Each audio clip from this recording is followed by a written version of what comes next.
क्या हो अगर आपका स्टॉक ब्रोकर आपके शेयर्स को उसके खुद के अकाउंट में ट्रांसफर कर ले और आपके शेयर्स को गिरवी रख करके उस पर लोन ले ले और उस लोन के पैसे को लेकर के रफू चक्कर हो जाए या लंदन भाग जाए। तो आपका स्टॉक ब्रोकर चाहे Zerodha, Upstox, grow, angel one या कोई भी दूसरा डीमैट अकाउंट है, अगर वो ऐसा करता है तो ऐसा करने से पहले आप क्या प्लानिंग कर सकते हैं, क्या बंदोबस्त कर सकते हैं इससे निपटने के लिए, ये जानेंगे इस वीडियो के अंदर। वीडियो को स्टार्ट करते हैं। मेरा नाम है विकास मीना, आप देख रहे हैं my company.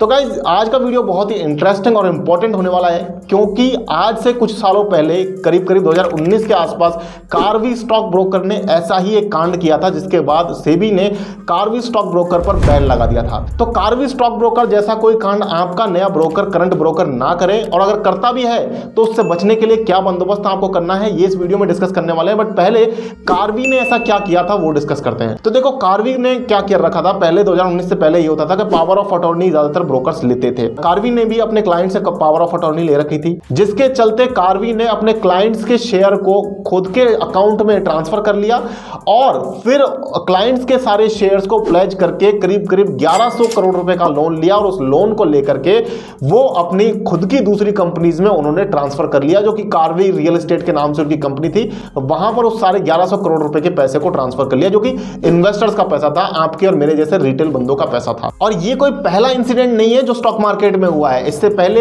BRH wealth creators के साथ भी ऐसा ही कांड हुआ था, और इसके अलावा भी कई सारे छोटे मोटे इंसिडेंट इससे पहले हो चुके हैं। अब ऐसा क्यों हो पाया, क्यों कोई ब्रोकर आपके शेयर्स को खुद के अकाउंट में ट्रांसफर कर सकता है या उन्हें सेल कर सकता है, प्लेज कर सकता है, क्यों ऐसा कर सकता है? मेनली इसका कारण है POA, पावर ऑफ अटॉर्नी। अगर आपने भी आपके डीमैट अकाउंट में पावर ऑफ अटॉर्नी आपके ब्रोकर को दे रखी है तो उसे आज ही या तो रिवोक कर लें या तो वापस कर लें, या अगर आपने जनरल POA दे रखा है तो उसे एटलीस्ट आप जनरल POA से कन्वर्ट करवा करके उसे आप कन्वर्ट कर लेते हैं स्पेसिफिक POA में, स्पेसिफिक पावर ऑफ अटॉर्नी में, तो भी आप काफी कुछ बच सकते हैं। अब इससे अच्छा तरीका भी आपको एक अभी बताऊंगा।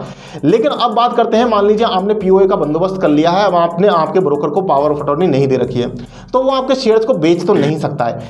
लेकिन मान लीजिए आपके, क्योंकि डीमैट अकाउंट सारा शेयर्स जो है, सारा पैसा ट्रेडिंग अकाउंट में जो है, सारा सिस्टम आपके ब्रोकर के ऊपर डिपेंडेंट है, तो ब्रोकर अगर अपनी दुकान को बंद करके भाग जाता है, रफू चक्कर हो जाता है, तो उस केस में आप क्या करेंगे?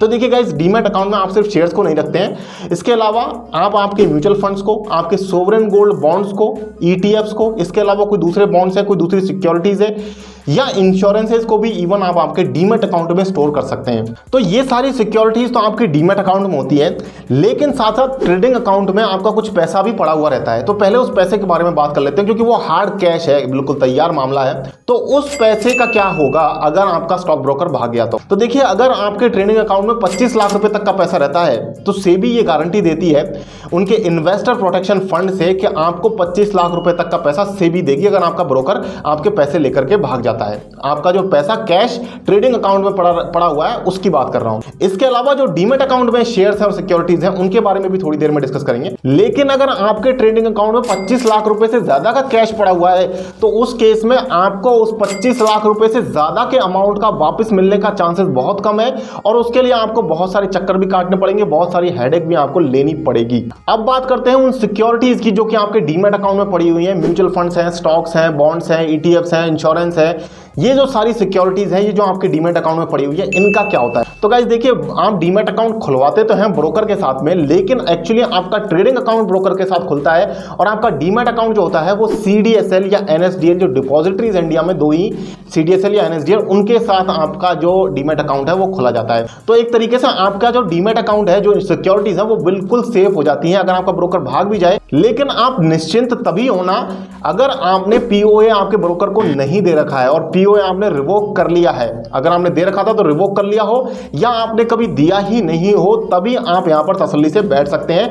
क्योंकि अगर आपने POA नहीं दिया है तो आपके ब्रोकर की कोई औकात नहीं है कि वो आपके शेयर्स को हाथ भी लगा सके। जब आप शेयर्स को सेल करते हैं तो आपको एक T-पिन भी रिसीव होता है, वो T-पिन CDSL ही आपको बेचता है। वो आपसे पूछता है कि क्या आप आपके शेयर्स को बेचना चाहते हैं कि नहीं, और जब आप वो T-पिन एंटर कर देते हैं तो CDSL को ये लगता है कि हाँ, जो क्लाइंट है, जो ओनर है शेयर्स का, उसने इसको ऑथराइज कर दिया है, तभी वो वो इस ट्रांजैक्शन को ऑथराइज करता है। तो अगर आपका ब्रोकर भाग जाता है तो उस केस में मान लेते हैं एग्जांपल के लिए कि ज़ीरोधा में आपका डीमैट अकाउंट है और ज़ीरोधा भाग जाता है, आपके शेयर्स को लेकर के, आपका जो पैसा उसको लेकर के भाग जाता है, तो 25 लाख रुपए तक अगर ट्रेडिंग अकाउंट में है तो वो आपको जो है सेबी दे देगा इन्वेस्टर प्रोटेक्शन फंड से, और उससे ज़्यादा आई होप कि आप इस वीडियो को देखने के बाद नहीं रखेंगे ट्रेडिंग अकाउंट में।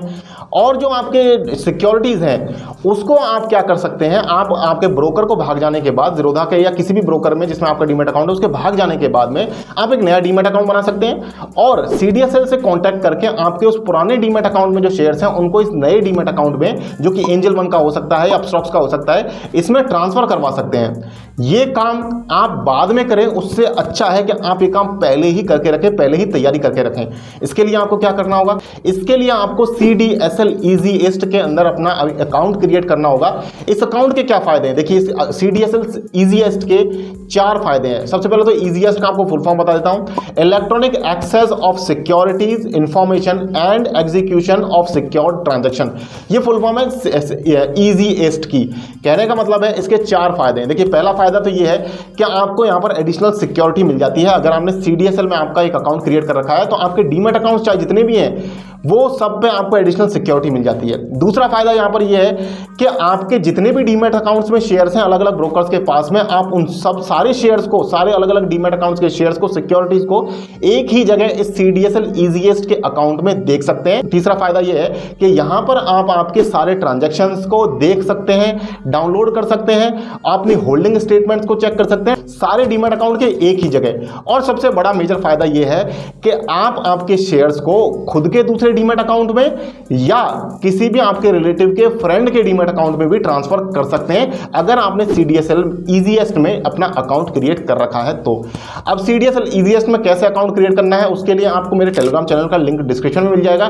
टेलीग्राम चैनल पर जब आप जाएंगे तो वहां पर आपको एक ब्लॉग आर्टिकल का लिंक मिल जाएगा, जिसे पढ़ करके आप स्टेप बाय स्टेप अपने किसी भी डीमैट अकाउंट के शेयर्स को, चाहे आपका किसी भी ब्रोकर के पास डीमैट अकाउंट है, आपको सीडीएसएल में कैसे अकाउंट क्रिएट करना है उसकी स्टेप बाय स्टेप इंफॉर्मेशन इस आर्टिकल में मिल जाएगी। तो आई होप क्या इतना तो आप जरूर कर लेंगे। और अगर आपको ये चीज मुश्किल लग रही है तो एक और एडिशनल टिप आपको यहां पर देना चाहता हूं, किसी भी ऐसे छोटे नए ब्रोकर के साथ डीमैट अकाउंट मत बनाइए। मुझे कई सारे कमेंट्स आते रहते हैं कि ये XYZ ब्रोकर है, ये पता नहीं कुछ ऐसे नाम जो मैंने कभी सुने भी नहीं है, उनके बारे में भी लोग पूछते रहते हैं कि ये डीमैट अकाउंट कैसा है, मैंने यहाँ पर डीमैट अकाउंट बनाया है। तो प्लीज़, जो ब्रोकर बहुत वेल स्टैब्लिश्ड ब्रोकर नहीं है, जिसका एक ब्रांड वैल्यू नहीं है, उसके साथ आप कभी भी डीमैट अकाउंट मत बनाइए। इनफैक्ट मैं तो आपसे ये कहूँगा कि जो 4-5 अच्छे नाम है, Paytm money, Zerodha, angel one, grow या अपस्टॉक्स है, और इस तरीके के जो बड़े बड़े नाम है, जो स्टैब्लिश नाम है, आप उनके साथ ही आपका डीमैट अकाउंट बनाइए।